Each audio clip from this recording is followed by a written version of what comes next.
posture in the lateral view, we align the plumb line along the lateral malleolus that is slightly anterior to the ankle joint.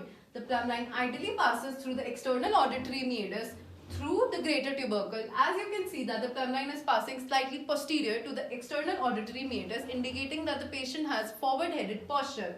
There is rounding in the shoulders, slight increase in the kyphosis in the upper thoracic region and slight increase in the lordosis in the lower lumbar region. The plumb line then passes through the elbow joint, through the bodies of the lumbar vertebrae, through the greater trochanter and slightly posterior to the hip joint.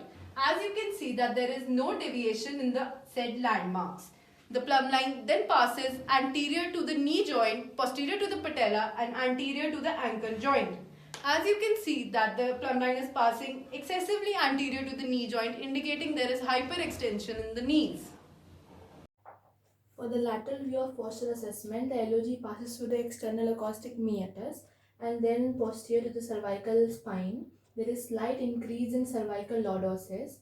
Then the LOG passes through the acromion process and anterior to thoracic spine. Then we can see that in this patient there is a slight increase in thoracic kyphosis, and then it passes posterior to the lumbar spine and anterior to the sacrum.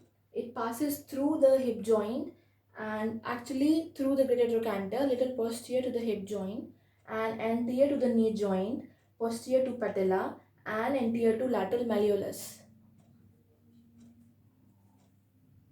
Posture assessment, sagittal view. When we discuss about the head aspect, then the LOG should pass through the external auditory meatus, posterior to the coronar suture and through the odontoid process. Discussing about shoulder, then the LOG should pass through the shoulder joint, but here we can say that the subject's shoulder is slightly anterior to the LOG.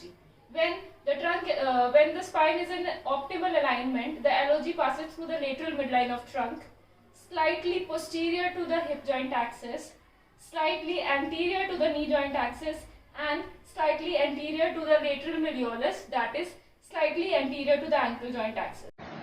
In sagittal plane posture assessment, assume a line which is running from the earlobe through the humeral head. Check the position of head and shoulder.